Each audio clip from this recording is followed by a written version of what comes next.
जय हिंद साथियों, welcome back again. आप सभी का स्वागत है हमारे यूट्यूब चैनल में जिसका नाम है GS and GK by Deepak sir. तो ब्लड सर्कुलेशन जो हमने इसके पहले आपको वीडियो अपलोड किया था उसमें हमने बताया था कि हमारे शरीर में जो नसों का जाल है उनमें धमनी और शिराएँ होती हैं। तो बेसिक कॉन्सेप्ट हमने बता दिया था कि जो नसें हमारे हृदय से होकर पूरे शरीर में जाती हैं, हमारे हृदय से शरीर तक जाती हैं, उन्हें धमनी कहते हैं। और जो नसें पूरे शरीर से हृदय में आती हैं, ब्लड लेकर आती हैं, उन्हें शिराएँ कहते हैं। तो बेसिक कॉन्सेप्ट समझ में आ गया था आप लोगों को पिछले वाली वीडियो में। आज हम लोग इस जो है सर्कुलेटरी सिस्टम यानी परिसंचरण तंत्र का मुख्य भाग पढ़ते हैं, जिसके बिना रक्त परिसंचरण हमारे शरीर में नहीं हो सकता, वो है हृदय। अब देखिए, सबसे पहले हम जानते हैं कि जो हृदय है इसके मुख्यतः दो भाग हैं, एक ऊपरी भाग और एक निचला भाग। ऊपरी भाग को आलिंद कहते हैं, अंग्रेजी में कहते हैं एट्रियम।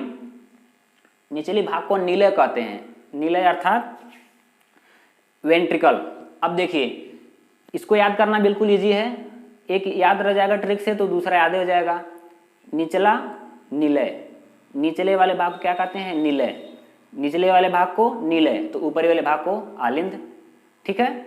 अब देखिए, निलय जो है ये पंप करने का काम करता है। हमने यहाँ पे लिख दिया पंप करने का काम करता है, यानी ये ब्लड जब हमारे शरीर में आ जाता है, सॉरी हमारे हृदय में ब्लड आ गया तो उसको पंप करने का काम करता है। कौन? ये निलय। और जो आलिंद है सिर्फ रिसीव करता है, आलिंद उसको ग्रहण करता है ब्लड को और भेज देता है निलय में, निलय उसको पंप करता है। तो एक क्वेश्चन यहीं पर तैयार हो जाता है कि हमारे हृदय के किस भाग की मांसपेशियां ज़्यादा मजबूत होती हैं? अब जाहिर सी बात है कि निलय की मजबूत होंगी। क्यों? क्योंकि आलिंद का काम क्या था? वह सिर्फ ब्लड को ग्रहण किया, रिसीव किया, लेकिन उसको पंप करने का कौन काम किया? निलय, जो कि हमारे जो हृदय के नीचे वाले भाग का काम है। ठीक है, निलय उसे कहते हैं। अब हम इसमें देखते हैं कि जो हृदय है ये कुछ विशेष जीवों में अनेक अनेक कक्षीय होता है, अर्थात कई अलग अलग चेंबर होते हैं। तो जैसे जो परीक्षा के लिए महत्वपूर्ण है उसके बारे में हम चर्चा कर सकते हैं। पहले आ जाता है मछली। मछली का जो हृदय होता है दो कक्षीय होता है, मतलब उसमें दो कक्ष होते हैं, ऊपर और नीचे। तो ऊपर ने बता दिया, ऊपर वाले भाग क्या कहेंगे? आलिंद, और नीचे वाले भाग क्या कहेंगे? निलय। यानी मछली में जो है, जो हृदय है उसमें एक आलिंद और एक निलय होता है। ठीक है। आगे आ जाते हैं उभयचर। चूंकि मछली के बारे में हमने बता दिया था कि मछली में कौन सा जो ब्लड सर्कुलेशन होता है, मिश्रित ब्लड सर्कुलेशन होता है, क्योंकि इसके पंखों में मांसपेशियां होती हैं, पंखों में मांसपेशियां होती हैं, जबकि बॉडी में मांसपेशियां नहीं होती है। इसमें खुला और बंद दोनों प्रकार का परिसंचरण पाया जाता है, इसीलिए इसमें उसको कहते हैं मिश्रित रक्त परिसंचरण। तो आ जाइए नीचे, उभयचर। उभयचर मतलब क्या होता है? उभय मतलब होता है दोनों, उभय का मतलब क्या होता है? दोनों। ऐसे जीवधारी जो जल में भी रह सकते हैं और स्थल पे भी जमीन पे रह सकते हैं, उन्हें कहते हैं उभयचर। उदाहरण में समझ गए होंगे आप लोग, मेढक हो गया, कछुआ हो गया, ये सब क्या है? ये उभयचर हैं। तो इनका जो हृदय होता है, देखिए उनका हृदय ऊपरी वाली भाग में अर्थात आलिंद में दो भाग है। ये आलिंद है ऊपर वाला भाग, नीचे निलय है। तो कह सकते हैं कि इसमें दो आलिंद होते हैं और एक निलय होता है। आलिंद की संख्या दो होती है, यानी ब्लड ग्रहण करने का जो है मार्ग है दो है, लेकिन उसको पंप करने का जो साधन है सिर्फ एक है। अच्छा, इसमें एक ही पंप है करने का समझ, एक ही निलय है, इसको बहुत बल लगता है पंप करने में। क्यों? क्योंकि जो मेढक हैं देखिए जमीन के अंदर छिपे रहते हैं, जमीन के अंदर रहते हैं, वो भी उसमें दबे रहते हैं मिट्टी में, उनकी मांसपेशियां दबी रहती हैं। जब कोई पाइप है और दबा हुआ है, उसमें अगर पानी डालना है तो ज़्यादा फोर्स देना पड़ेगा। अभी हम लोग टेलू पंप का जब पाइप से बाइक धो रहे हैं या पानी छिड़काव कर रहे हैं, जब उसको हम दबाते हैं तो मोटर को ज़्यादा तकलीफ होती है, मोटर को ज़्यादा जोर पड़ता है। उस तरह से निलय है। निलय जो है उसमें पतली नसें होती है मेढक वगैरह में, तो उसमें पंप करने में ज़्यादा फोर्स लगता है, बल लगता है। तो इसमें तीन कक्ष होते हैं, दो निलय और एक आलिंद।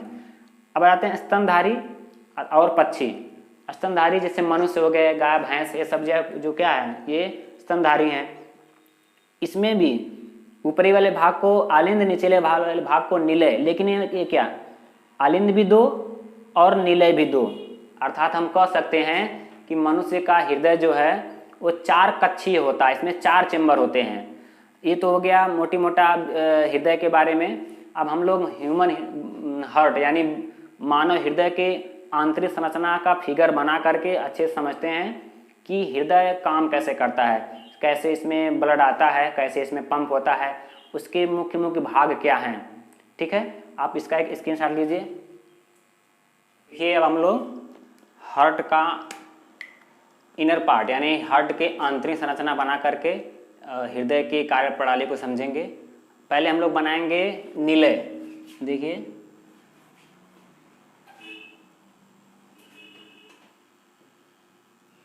सेम इसी आकार का दायां निलय भी बनाएंगे,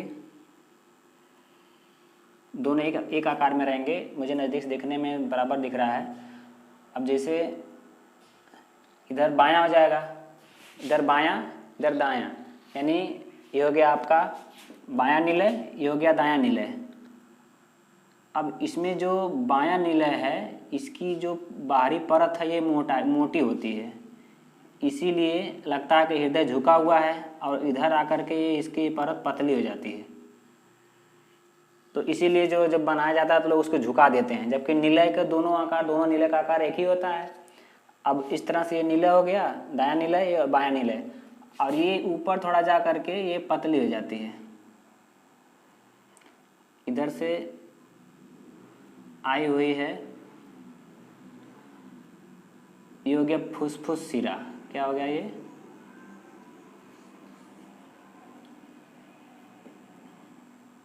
फुसफुस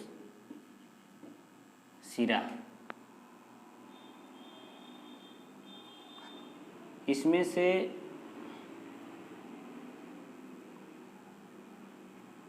ब्लड आ रहा है, इसका एरो निशान ऐसे बना देते हैं, इसका मतलब ये ब्लड आ रहा है इधर से।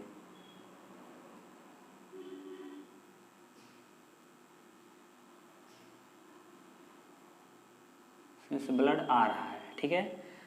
अब देखिए ध्यान से, ये ब्लड आएगा किस में, ये आता है आलिंद में, यानी बाएं आलिंद में आ रहा है।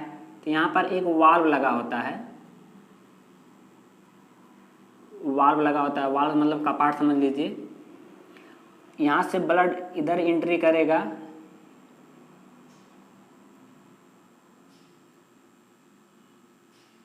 ये ब्लड आ रहा है इधर, इसमें आके निलय में गिर जाएगा। अब चूंकि इसके आने का रास्ता सिर्फ ऐसे ही है, ये इसे आ गया। अब जब इधर से पंप करेगा तो ये ब्लड, ये वाला वाल्व बंद हो जाएगा, तो ब्लड ऐसे ऐसे जाएगा। फिर ये जो है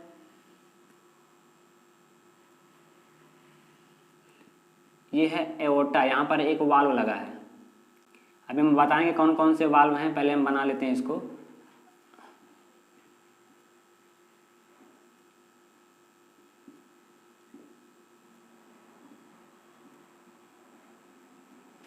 देखिए एक वाल्व यहाँ पर है, एक वाल्व यहाँ पर है। इस वाल्व का नाम है बाइकस्पिड,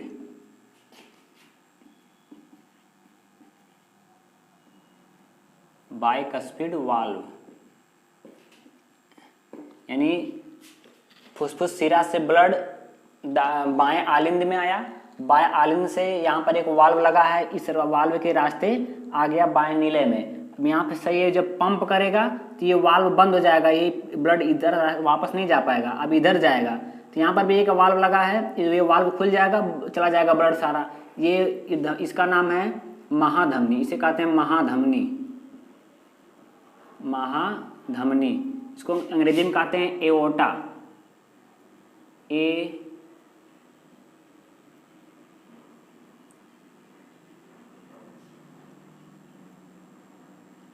इसे कहते हैं एओर्टा।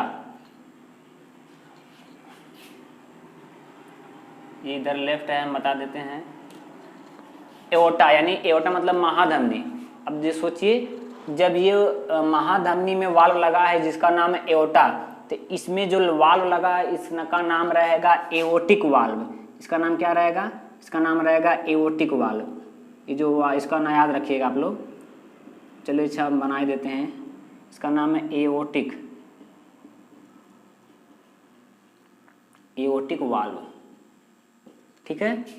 अब सेम इधर से, अब जैसे ये चला गया पूरा ये महाधमनी में चला गया। इसके पहले वाले वीडियो हमने बता दिया था कि महाधमनी, धमनी, फिर छोटी धमनी से फिर कहाँ जाएगा, केशिका में। केशिका में बहुत पतली पतली केशिकाएं होती हैं। फिर वहाँ से अशुद्ध रक्त भी मिलेगा, क्योंकि इसमें शुद्ध रक्त है ना, क्योंकि ये फुसफुस सिरा से आ रहा है, यानी फेफड़े से आ रहा है। फेफड़े में ऑक्सीजन मिला, ये शुद्ध रक्त है, पूरे ब्लड में गया। लेकिन जाते जाते जो है केशिका में पहुंचेगा तो वहाँ पर अशुद्ध रक्त भी मिलेगा। और वहाँ से जब रिटर्न आएगा केशिका से छोटी सिरा, फिर महासिरा इधर से ऐसे बनेगी। देखिए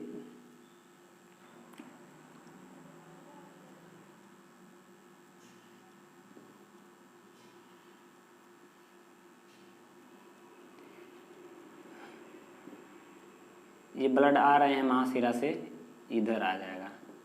अब सोचिए इधर आएगा, ये किस में जाएगा, इसको हम मिला देते हैं। ये आएगा दाएं आलिंद में। इधर दायां है, ये दाएं आलिंद में आएगा। दाएं आलिंद में आएगा तो सेम जिस तरह से इधर फंक्शन है, सेम वैसे ही फंक्शन इधर भी है। एक यहाँ पर वाल्व लगा रहेगा, वाल्व, ठीक है। एक वहाँ पर वाल्व लगा रहेगा, ये वाल्व, ये ब्लड आएगा, ये अशुद्ध रक्त है, ठीक है, अशुद्ध रक्त है। अब यहाँ पर ब्लड आएगा, फिर ये जब पंप करेगा तो ब्लड इधर घूमेगा।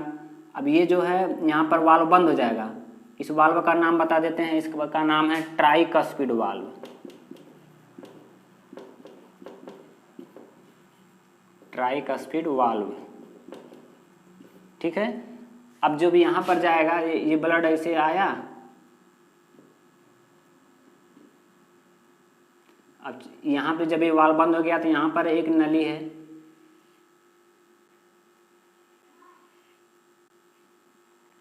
यहाँ पर भी एक वाल्व है। अभी ब्लड इधर चला गया, चूंकि जब अशुद्ध रक्त आ रहा है,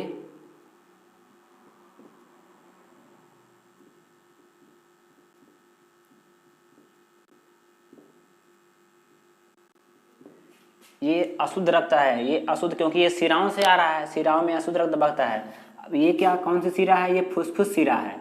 अब देखिए ये फुसफुस सिरा है, यहाँ पर ये कहाँ पे जा रही है, सॉरी ये फुसफुस धमनी है। धमनी क्यों कह रहे हैं हम लोग, क्योंकि पहले वीडियो में बता दिया था कि जो सिराएं, जो नसें हृदय से किसी दूसरे पार्ट में जाती हैं उन्हें धमनी कहते हैं। तो चूंकि ये धमनी में जा रही है, ये जा रही फेफड़े में, फेफड़ा कहते हैं फुसफुस, तो ये हो गया फुसफुस धमनी। फुसफुस धमनी, इसको हम कहते हैं पल्मोनरी। ये जो वाल्व है, हो जाएगा पल्मोनरी वाल्व, पल्मोनरी वाल्व, ठीक है। ये जो वाल्व है इसका नाम क्या हो गया, पल्मोनरी वाल्व।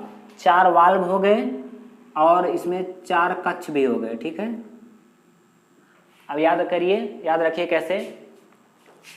ब्लड पूरे शरीर से दाएं आलिंद में, दाएं आलिंद के बाद दाहिना नीलर, इसके बाद ये पंप किया, ये चला गया फुसफुस यानी फेफड़े में चला गया, फेफड़े से होकर के आया फुसफुस सिरा के माध्यम से, फिर बाएं आलिंद में, बाएं आलिंद के बाद फिर बायां नीले, बायां नीला बाद फिर पंप किया, चला गया महाधमनी के रास्ते पूरे शरीर में। ये हमारे हृदय की कार्यप्रणाली है, कैसे हृदय कार्य करता है। तो इसमें प्रश्न जो पूछा जाता है परीक्षाओं में, हमारे हृदय में, मनुष्य के हृदय में कितने कक्ष होते हैं, 4 कक्ष होते हैं। चारों के नाम, ऊपर वाला तो अलिंद होता है, तो बायां अलिंद और दायां अलिंद, नीचे वाले को निलय कहते हैं, नीचे निलय, बायां निलय और दायां निलय, ठीक है। अब इसका एक बात देखो, बहुत कॉम्प्लिकेटेड है, इसको हम समझेंगे अच्छे से तब समझ में आएगा। पूरा शरीर से महाशिरा द्वारा आया, दाहिना अलिंद, दाहिना निलय, पंप किया, फुसफुस धमनी के रास्ते गया फेफड़े में, फेफड़े में ऑक्सीजन मिलेगा, वहाँ पे ब्लड सही शुद्ध हो जाएगा, फिर वहाँ से फुसफुस सिरा के माध्यम से आएगा बायां आलिंद, बायां आलिंद के बाद बायां निलय, बायां निलय फिर पंप करेगा, फिर महाधमनी के रास्ते पूरा शरीर। यही कार्यप्रणाली शुरू से लेकर अंत तक, अर्थात जब जन्म होता है बच्चे का तब से लेकर के मृत्यु तक ये क्रिया चलती रहती है। अच्छा, आप सोचिए हमेशा ऑटोमेटिक धड़कते रहता है, ये रुकता क्यों नहीं है? ये कोई तो कुछ तो एनर्जी इसको मिलती होगी जो धड़क रहा हमेशा बंद नहीं होता है। तो जो दाहिना आलिंद है यहाँ पर एक होता है एस ए नोड बोलते हैं इसको, S A node, S A node. S A node से जो है इलेक्ट्रिक जो है जनरेट होता है, करंट उत्पन्न होता है, जिसके माध्यम से ये हृदय धड़कता है। कभी कभी होता है ये जब खराब हो जाता है तो इसके स्थान पर एक आर्टिफिशियल यानी कृत्रिम जो है लगाते हैं, उसका नाम होता है पेसमेकर, उसका नाम होता है पेसमेकर उसका नाम होता है पेसमेकर। इसके ऐसे नोड की जगह पर पेसमेकर लगा देते हैं।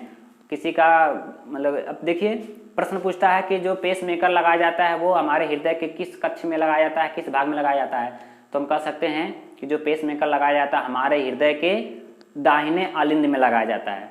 अब देखिए अब तो साइंस ने इतनी तरक्की कर ली है कि अब हम जो है एक व्यक्ति का हृदय का खरा काम नहीं कर रहा तो इसका दूसरे के हृदय में भी ट्रांसप्लांट किया जा सकता है। किसी अच्छे व्यक्ति का हृदय जो है निकाल करके दूसरे में ट्रांसप्लांट किया जाता है। इसको सबसे पहले किया था ऑस्टिन बर्नाल्ड ने। किसने किया था? ऑस्टिन बर्नाल्ड ने। तो क्या किया था उन्होंने? एक खराब हृदय को निकाल करके अच्छा हृदय उसमें लगाया था, यानी पहली बार जो है ट्रांसप्लांट किया था, उसको कहते हैं बाईपास सर्जरी। ठीक है, अब हम समझते हैं, प्रश्न आता है कि इसमें से हृदय के किस भाग की मांसपेशियां सबसे ज्यादा मजबूत होती हैं? देखिए आलिंद तो सिर्फ रिसीव करने का काम करता है, ब्लड जो है रिसीव करता है आलिंद, जबकि नीले उसको पंप करता है, उसको धक्का लगाता है, धकेलता है ब्लड को, तो उसको ज्यादा फोर्स लगाना पड़ता है। इसलिए जो नीले है, नीले की मांसपेशियां ज्यादा मजबूत होती हैं। अब इसमें भी नीले दो है, अब इसमें पूछ दिया जाए कि बायां नीले या दायां नीले, किस नीले की मांसपेशियां ज्यादा मजबूत है? तो अब देखिए ध्यान से, ये जो दाहिना नीले है ये सिर्फ फेफड़े को पंप कर रहा है ब्लड को। इसमें जो ब्लड आया सिर्फ फेफड़े में डाल दिया, लेकिन ये जो बायां नीले है, बायां नीले ये जो पंप कर रहा है तो महाधमनी के रास्ते पूरे शरीर में जा रहा है, यानी इसको ज्यादा मेहनत पड़ रही है। इसलिए देखिए इधर इसकी जो मांसपेशियां ज्यादा मजबूत हैं, ज्यादा मोटी हैं, तो हम कह सकते हैं कि हमारे हृदय के बाएं नीले की मांसपेशियां ज्यादा मजबूत होती हैं। अब इसमें हम देखते हैं हृदय की कितने परत होती हैं, लेयर कितनी होती हैं। तो ये जो बाहरी परत है, ये जो बाहरी परत है, ये जो आंतरिक परत है, बाहरी परत का नाम है एपिकार्डियम,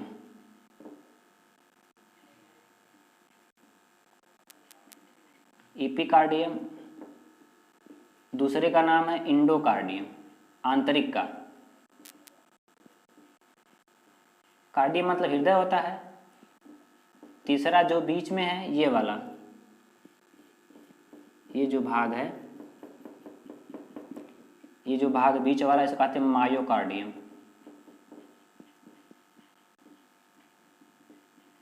हिंदी में क्या कह सकते हैं? एपिकार्डियम।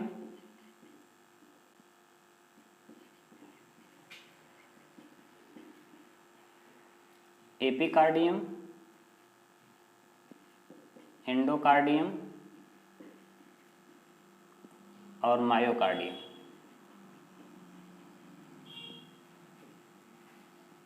ठीक है, ये आपका हो गया हृदय का जो लेयर परत है।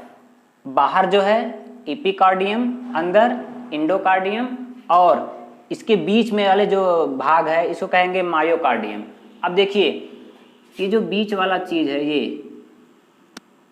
ये इस हृदय को दो भागों में बांटता है, बायां और इधर दायां, तो ये दो भागों में सेपरेट करता है, इसीलिए इसका नाम रखा गया सेप्टम। क्या कहते हैं? सेप्टम, यानी सेपरेट करने वाले का नाम रखा गया है सेप्टम। तो आई होप कि आप लोग समझ गए होंगे हृदय कैसे कार्य करता है। और इसके हम समझ जाते हैं थोड़ा सा और कि ये जो कितना ब्लड, कितने समय में कितना ब्लड पंप करता है। तो चूंकि हमारा जो हृदय है वो एक मिनट में लगभग 72 बार धड़कता है और एक बार में यह 70 मिलीलीटर ब्लड पंप करता है। तो पूरा रक्त पंप होने में कितना टाइम लगता है, इसको हम गुणा कर देंगे।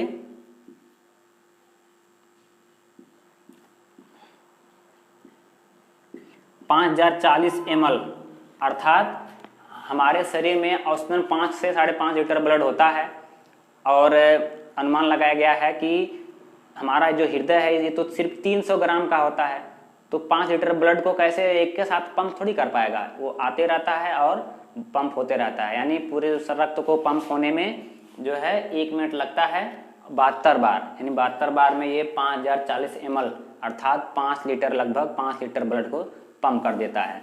तो आई होप कि आप जो है हार्ट का ये चैप्टर समझ गए अच्छी तरह से, और मैंने पूरी कोशिश की आज से आपको परीक्षा के दृष्टि से जो भी प्रश्न बनते हैं उनका जो है निवारण किया जाए। तो अगर कुछ कमेंट सुझाव है तो आप कमेंट में हमें बता सकते हैं। और इसके बाद अब एक चीज़ बचा है ब्लड। अभी तो हम लोग रक्त परिसंचरण पढ़ चुके हैं और इसमें हृदय को भी पढ़ लिया हमने, अब ब्लड के बारे में हम लोग पढ़ेंगे जी, बहुत ही इंपॉर्टेंट सब्जेक्ट है। तो नेक्स्ट वीडियो मिलते हैं, तब तक के लिए जय हिंद, जय भारत।